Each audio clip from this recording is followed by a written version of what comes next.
Good morning everyone. Basa na tayo ng Bible.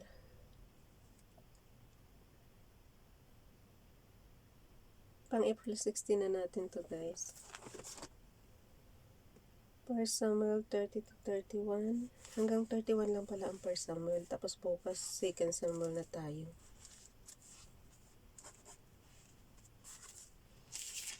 And Luke chapter 13. Yung karugtong kahapon. Verse 23 to 35. Dito muna tayo sa 1 Samuel guys. 1 Samuel 30 and 31. Basa.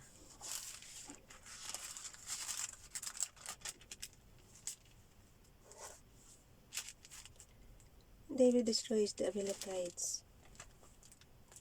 David and his men reached Ziklag on the third day. Now the Amalekites had raided Negeb and Ziklag. They had attacked Ziklag and burned it. Kita mo guys, pagkagera o puro sunog ginagawa. Kaya sayang yung mga, kung halimbawa yung mga building, di ba? Tagal gagawin tapos biglang susunugin. Sinasadya. And had taken captive the women and all who were in it, both young and old. They called none of them, but carried them off as they went on their way. When David and his men came to Ziklag, they found it destroyed by fire, and their wives and sons and daughters taken captive. So David and his men wept aloud until they had no strength left with. So yung two wives ni David na na-capture din. Sa verse 5. David's two wives had been captured, Ahinoam of Jezreel and Abigail, the widow of Nabal of Carmel. David was greatly distressed because the men were talking of stoning him. Each one was bitter in spirit because of his sons and daughters, but David found strength in the Lord his God.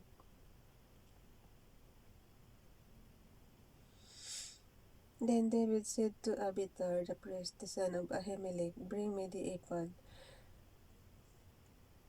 Abiathar brought it to him, and David inquired of the Lord, "Shall I pursue this trading party? Will I overtake them?" "Pursue them," he answered.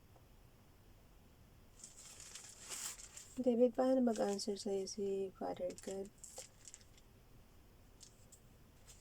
"You will certainly overtake them and succeed in the rescue." Hindi, kasi ito guys, so automatic nakalagay. And David inquired of the Lord. So, ini-inquire niya si Father God. "Shall I pursue this raiding party? Will I overtake them?" Tapos, nag-answer naman ng, "Pursue them," he answered. So, ibig sabihin, nakaka one-on-one niya. Ang akala ko kasi, si Moses lang ang nakakakita kay Father God face to face. Pero pagka magganitong answer, paano ina-answer, diba? So, yun lang. Tanong lang po. Tanong lang. "You will certainly overtake them and succeed in the rescue." David and the 600 men with him came to the Besor ravine, where some stayed behind, for 200 men were too exhausted to cross the ravine. But David and 400 men continued the pursuit. They found an Egyptian in a field and brought him to David. They gave him water to drink and food to eat, part of a cake, and pressed figs and 2 cakes of raisins he ate, and was revived, for he had not eaten any food or drunk any water for 3 days and 3 nights. David asked him, "To whom do you belong, and where do you come from?" He said, "I am an Egyptian, the slave of an Amalekite. My master abandoned me when I became ill 3 days ago. We raided the Negev of the Kerihites and the territory belonging to Judah and the Negev of Caleb, and we burned Ziklag." David asked him, "Can you lead me down to this raiding party?" He answered, "Swear to me before God that you will not kill me or hand me over to my master, and I will take you down to them." He led David down, and there. They were scattered over the countryside, eating, drinking, and reveling because of the great amount of plunder they had taken from the land of the Philistines and from Judah. David fought them from dusk until the evening of the next day, and none of them got away except 400 young men who rode off on camels and fled. David recovered everything the Amalekites had taken, including his 2 wives. O yun, nabawi nila. Nothing was missing, young or old, boy or girl, plunder or anything else they had taken. David brought everything back. He took all the flocks and herds, and his men drove them ahead of the other livestock, saying, This is David. This is David's plunder. Sa verse 21. Wala, yung dyan ka kumukulo na. Then David came the 200 men who had been too exhausted to follow him, and who were left behind. Pwedeng inom muna tayo, guys. Hinto muna tayo dyan sa 21.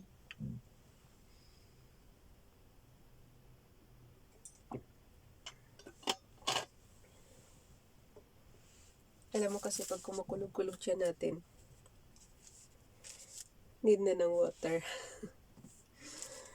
Then David came to 200 men who had been, sa 21, chapter 30, verse 21. Then David came to the 200 men who had been too exhausted to follow him, and who were left behind at the Besor ravine.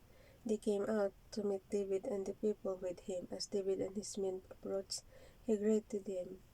But all the evil men and troublemakers among David's followers said, Because they did not go out with us, we will not share with them the plunder we recovered. However, each man may take his wife and children and go. David replied, No, my brothers, you must not do that with what the Lord has given us. He has protected us and handed over to us the forces that came against us. Who will listen to what you say? The share of the man who stayed with the supplies is to be the same as that of him who went down to the battle, and will share alike.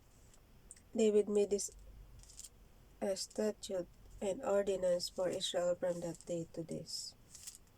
When David arrived in Ziklag, he sent some of the plunder to the elders of Judah who were his friends, saying, Here is present for you from the plunder of the Lord's enemies. He sent it to those who were in Bethel,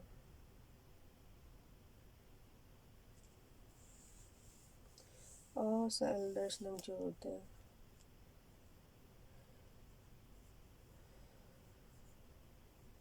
So, sa verse 27 na tayo. He sent it to those who were in Bethel, Ramoth, Negeb, and Jatir, to those in Aroer, Sipmoth, Estimoa, and Rekal, to those in the towns of the Jerahmeelites, and the Kenites, to those in Hormah, Bor, Ashan, Atak, and Hebron, and those in all the other places where David and his men had roamed. Saul takes his life. Now the Philistines fought against Israel. The Israelites fled before them, and many fell slain on Mount Gilboa.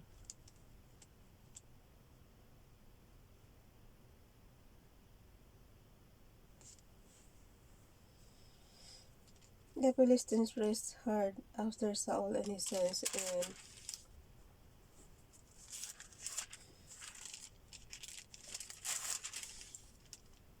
nakalagay sa verse 2, guys, ng 31. The Philistines pressed hard after Saul and his sons, and they killed his sons, Jonathan. Hala, wawa naman. Si Jonathan, friend ito ni David eh. Di ba ito yung tumutulong sa kanya? Abinadab and Malchishua. Si Mitchell, hinahanap ko talaga eh. Wala eh. Hindi na sinusulat. The fighting grew fierce around Saul, and when the archers overtook him, they wounded him critically. Hindi, syempre naghahanap lang tayo. Nabasa na ba natin na patay na si Mitchell? Parang hindi naman, di ba? Kaya hinahanap ko.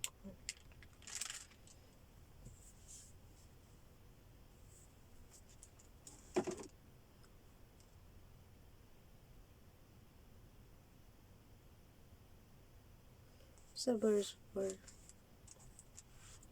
Saul said to his armor bearer, "Draw your sword and run me through." Oh, para hindi nga naman siya mapatay ng ng kalaban. So, yung armor bearer niya. Saul said to his armor bearer, "Draw your sword and run me through, or these uncircumcised fellows will come and run me through and abuse me." But his armor bearer was terrified and would not do it. So Saul took his own sword and fell on it. So, nagpakamatay si Saul. Akala ko ba bad ang magpakamatay? Naka po. Kamalma yung chan ko. Reaction ka kasi na reaction eh.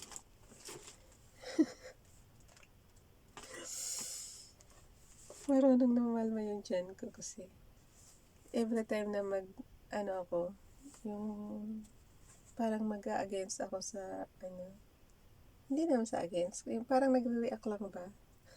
Pati chan ko magre-react din. Ibig sabihin, tigil ko raw yung reaction na yun. Ganun lang yung sign na yun. But his armor bearer was so Saul took his own sword and fell on it. So nagpakamatay nga siya. When the armor bearer saw that Saul was dead, he too fell on his sword and died with him. So yun. Pero guys, diba sabi sa lagi natin paniniwala ngayon, masama ang magpakamatay. Sabi kasalanan daw kay Father God. So ito sila Saul, nagpakamatay sa kasalanan to. May kasalanan sila kay Father God. So Saul and his 3 sons and his armor bearer and all his men died together the same day. When the Israelites along the valley and those across the Jordan saw that the Israelites' army had fled and that Saul and his sons had died, they abandoned their own towns and fled. And the Philistines came and occupied them. Oh. So yun, na-occupy na sila ng Philistines. The next day when the Philistines came to strip, sabi na sa inyo guys kung sino yung manalo sa giyera, yun ang sasakop sa bansa mo. Kaya hindi talaga maganda yung giyera na yun. The next day when the Philistines came to strip the dead, they found Saul and his 3 sons falling on Mount Gilboa. They cut off his head. Patay na nga eh. Kakat niya pa yung head. They cut off his head and stripped off his armor, and they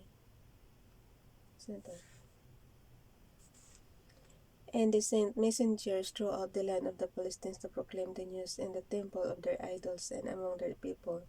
They put his armor in the temple of the Asherites and fastened his body to the wall of Bethshean. When the people of Jabes Gilead heard of what the Philistines had done to Saul, all their valiant men journeyed through the night to Bethshean. They took down the bodies of Saul and his sons from the wall of Bethshean and went to Jabesh, where they burned them. Also, yung ngayon, yung bagong term ng pagsunog sa patay, incremate. Diba? Cremate pala. Ba't yung dyan ko nag-react ko? Bad. Hindi nga, diba?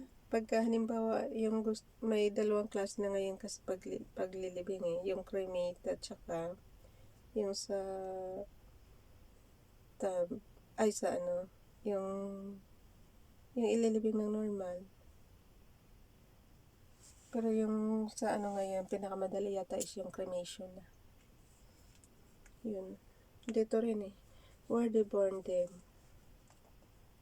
Then they took their bones and buried them under a tamarisk tree of Jabesh, and they fasted 7 days. So, nagpa-fasting sila ng 7 days. Dito na tayo sa Luke chapter 13, verse 23 to 35. Jesus teaches about entering the kingdom.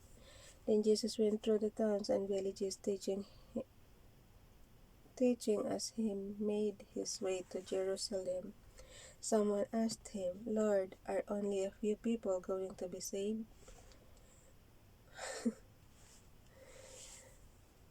Yung chan ko kasi. Tanong lang yun sa Bible eh. Oh, tingnan mo.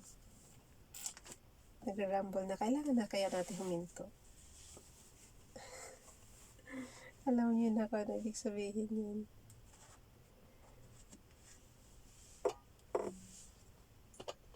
Gusto nang huminto.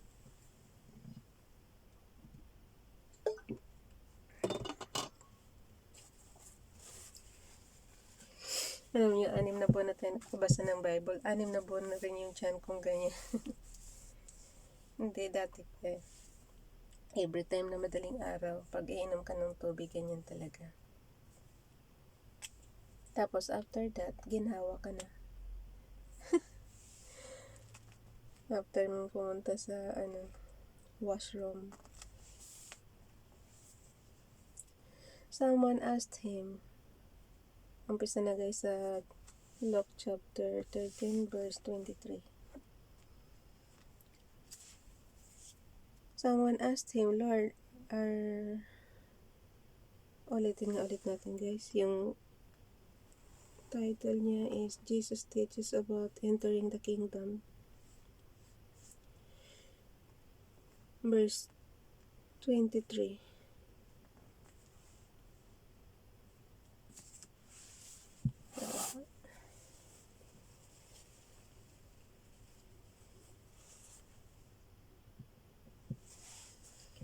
Someone asked him, Lord, are only a few people going to be saved? He said to them, make every effort to enter through the narrow door, because many, I tell you, will try to enter and will not be able to. Once the owner of the house gets up and closes the door, you will stand outside knocking and pleading, Sir, open the door for us. But he will answer, I don't know you or where you come from. Then you will say, we ate and drank with you. Diyan ko tama na please. And you taught in our streets, but he will reply, I don't know you or where you come from. Away from me, all you evildoers.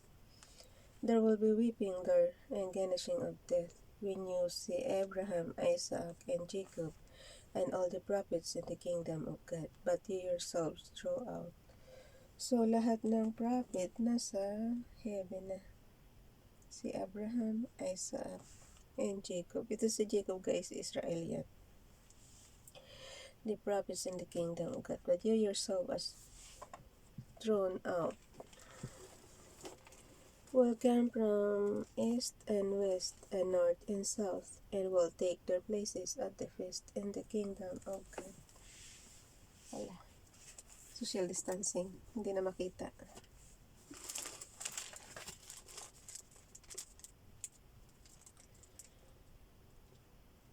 Hirap muna ako magbasa ng Bible ngayon ay. Indeed, there are those who are last who will be first, and first who will be last. Jesus craves over Jerusalem. And that time some Pharisees came to Jesus and said to him, Leave this place and go somewhere else. Herod wants to kill you. Ngayon kakamping ngayon yung Pharisees. Di ba lagi niyang kasagutan to mga to? And that time, Pharisees at verse 31. And that time, some Pharisees, ay Lord, yung tiyan ko. And that time, naririnig kasi sa sound yan. Alam mo yung mas malakas pa yan kaysa boses ko. Pero i-ignore nyo na lang. Sound as meditation na lang yan. Hindi pa. At that time, some Pharisees came to Jesus and said to him, Leave this place and go somewhere else. Herod wants to kill you. He replied, Go tell that fox, I will drive out demons and help people today and tomorrow, and on the third day I will reach my goal.